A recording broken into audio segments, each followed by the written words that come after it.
Okay, hey y'all, welcome to my channel. So my name is Maya. This is your first time watching me. Hello. Okay, so today I'm doing a review on Netflix's She Gotta Have It by Spike Lee. So alright, let's get into this. So okay, so She's Gotta Have It, the Netflix series, is based on the movie She's Gotta Have It, which is produced by Spike Lee. It's like in the 80s. Bro, I really tried to watch the movie, but it's all in black and white. And I was like, nah. But I watched this panel, which was like reviewing the series, but like was talking about the show too. So what I've gathered is like, it's pretty much the same. It's just like more in-depth review. So, or like a more in-depth like version of it. Okay, so the show is about this girl named Nola Darling. Well, she's not a girl, she's a woman. Like, she's 27, she's a woman. This woman named Nola Darling, obviously she's black. And she's what we understand as like pansexual now. There weren't terms back then, but like she's pansexual, which means that she basically like connects with people's energies rather than their genders. Insert the definition here. But she's also polyamorous. Polyamory is basically having multiple partners and relationships with multiple partners. Like a very summed up version of what polyamory is. So she's polyamorous. She's dating these 3 guys, and they're all handsome. Okay, but one of them isn't handsome in the show, but he's fine in real life. His name's like Lyric something. Like his real name's like Lyric. Alright, so there's Greer Child. There's Mars, and then I think it's Mars Blackman. So it's Greer Child, Mars Blackman, and Jamie Overstreet. I'm pretty sure it's Jamie Overstreet. Okay, right? So Jamie Overstreet is kind of like this very like professional guy. He's doing really well for himself. Like, he's low-key her sugar mama. Like, I mean, he's low-key her sugar daddy because he pays all her bills and stuff, but not because they're like actually in a relationship, kind of, sort of. It's like they're in their own specific relationships, but they're also like dating other people. And so he's actually married and he has a kid, which you find out throughout like this. Yeah, so he has like a wife and kids, and so that's a thing. Greer Child is like totally just metrosexual, so he's like very like artsy and like into himself, and like he's very interesting. He's a very interesting character, but he's kind of like very conceited and into himself, and he really likes Nola Darling because she doesn't like kiss his ass, I guess. Like, she doesn't like, she makes sure that he understands that it's a privilege to be with her and it's not a privilege for her to be with him. And so like that's kind of like how she rolls, and that's why he likes her so much. And then there's Mars Blackman, my favorite. Oh my god, Mars is so fine, bro. Mars is so fine, bro. Mars is so fine. Okay, so not only is Mars fine, but Mars is so funny. Like, he's the original character. So Nola Darling and Mars Blackman are the original characters from the movie. The other ones are like, I guess they're like newish characters. I don't know. I didn't watch the movie, so I'm sorry. So Mars Blackman is just kind of like this half Puerto Rican, half black guy that's like just figuring it out. I guess he lives with his sister, and like he's just a very interesting character. Like, he's very real. He's very honest. And he's the only one in the show that I actually could be like, you know what? I could be with you. Like, I could be with you, okay? Because the rest of them are, like, too much. But basically, the whole concept is, like, these 3 guys make up, like, one perfect guy for her. And that's something that I personally, like, really took from the show. Was that, like, that is really cool that... Because, I mean, okay, obviously, in one person, you're not going to get all the traits that you love out of that person. Like, you're not going to get, like, a perfect person, because there's no such thing as that. But it's cool that, like, what you lack in one person, you can get from other people. That's something that I can, like, appreciate about polyamory. I don't think that personally, like, fits my lifestyle. I'm not, like, super traditional, but when it comes to stuff like that, like, I just need one partner, baby. I'm gonna be jealous. Like, man, like, I can't. I'm not with it. But I'm not, like, mad at Nola Darling because Nola Darling's with it. They kind of, like, talk about this in the Grapevine, which is, like, a panel of various intellectual capabilities and abilities, but they're like, they talk about different issues and stuff, and so I'll link their video below. But they basically talk about how Nola Darling in the movie is just Nola Darling in the sense that Nola Darling in the movie is very unapologetic in her sexuality and in her polyamory. So she's like with these people because she wants to be with these people. In the series, she's with these people because she has like issues, and so her sexuality is a product of her trauma and her experiences in the series, whereas in the movie it's just who she is. I like it just being because of who she is, because there are people that like are living this lifestyle that have these experiences, and it's okay for her to have this lifestyle and her to have these experiences as a woman. Like, it is literally okay, fine. It doesn't mean that there's something wrong with her, you know? I don't like that she's very like broken. I mean, I know that's like something that like a lot of women can identify, but I just don't like that in her specific character. I just don't like that. I like that she's very like aware of her place in society, and she's very intellectual and like analytical about society in general, because that's something like I can find in myself.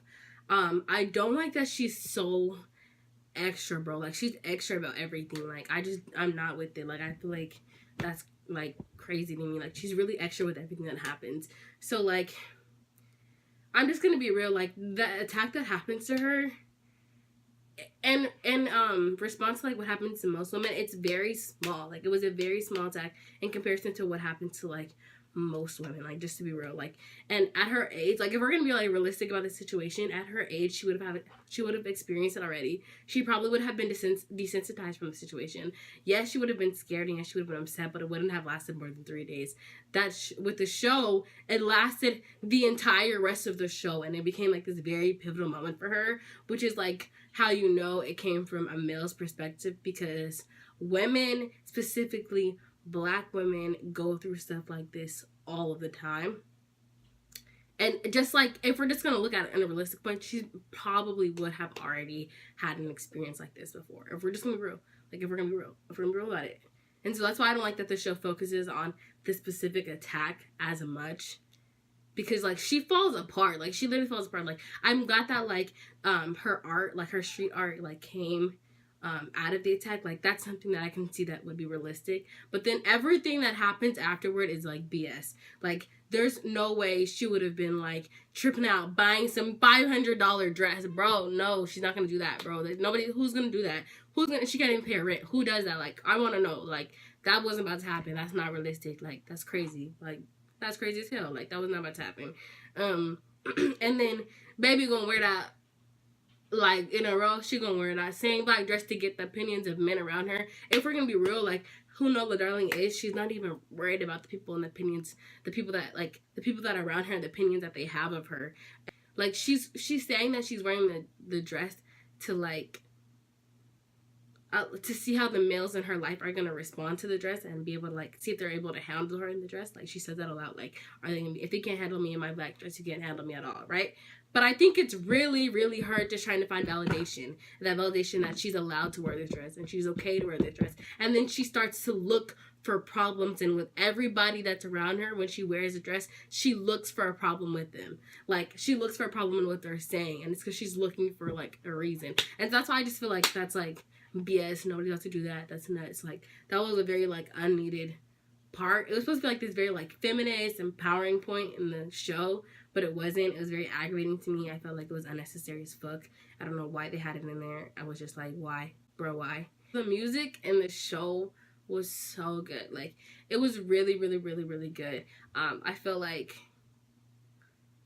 it was, I don't know, like, that music was amazing. I would overall give the show, like, a 6.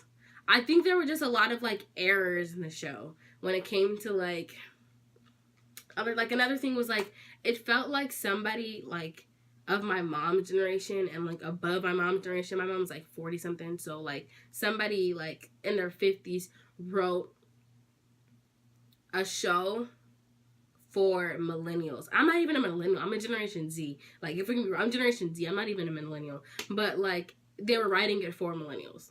Like, so if it was like somebody that was 50 was writing something for millennials, like, you can't, the correlation, like, it's not gonna be the same. Like, there was a point in the show they were like, hashtag Black Lives Matter out loud. Like, nobody does shit like that. Like, nobody does that. That's weird, bro. That's weird. Like, especially in that context, like, they weren't about to do that. Like, who says stuff like that. And then like there was a point like, okay, like a white male did it in the show, and so it was supposed to like show that he wasn't in touch. But even like white people that are like in the society wouldn't have referenced it in that way. That's why it was weird. It was them trying to like relate to us, but like they couldn't. So that's why it was like weird, bro. And then in the very like first show, they were like having all these weird sayings, and we're like, bro, like it's weird. Like you can't say like that. Like it's not in the right context. It's like completely messing up the African American vernacular language. Like it's like they fucked it up. Like they were messing it up. So I was just like, bro, like just shut up. So there were just like a lot of like errors with that, like just like pop culture references, like black pop culture references and stuff like that they weren't like getting how to use them, because it's not written by like the show isn't overall written by like millennials. I also watched the interview, The Breakfast Club. That was very like, that was a good treat, because I got to see like who the people were behind the characters. They're really almost the same people. Like they're exactly like almost exactly the same. Like Rear Childs is really the same. Whoever, I forgot the name. It doesn't matter. The person that plays him is very similar to his character. Like they're the same person. Lyric, the one he plays, Jamie Overstreet. They're very similar, but they're different in their situations and like a little bit of the mentality. But like they chose a very good person to play him. And then bro, Mars is the same person he just put together more. He fine too. Like he fine in real life. And he fine as Mars. It was just great. Just great. And then I don't know this girl's name, but the girl that plays Nola. That girl is very similar to Nola, and she's in spaces with people that like probably remind her of Nola, which is cool. She's very intelligent. And it was like she handled it really well, because Charlamagne is like so ignorant, bro. Like bro is so ignorant. Like he started the interview talking about the wrong show. Like bro, like you couldn't even watch the trailer, bro. Like you couldn't even watch the trailer. So that was dumb. He was messing up the whole time, and he was making like a lot of like very like sexist comments the whole time, and she was handling it very well. So I'll leave that down below too, so y'all can check that out. But basically, like that was just my review. She's Gotta Have It. I don't know. I hope y'all like it. Like, I want to know what y'all think. Like, really, please leave in the comments what y'all think, because it's very new. It came out on Thanksgiving, so yeah. And if y'all like watch a movie, let me know like how y'all feel in comparison to the movie. And yeah, so that's basically it. This gets a 6 from me. And if y'all want to keep like, if y'all want me to keep reviewing shows and stuff, I like reviewing like black things. So let me review like if y'all have any black shows, like web shows or just like Netflix, Hulu shows, or anything that you guys want me to watch and review, let me know. Put it in the comments below, any articles, anything like that. But yes, I hope you enjoyed this video. Make sure you leave a comment below with your opinion, for real. Like this video, subscribe if you want to subscribe, and we out.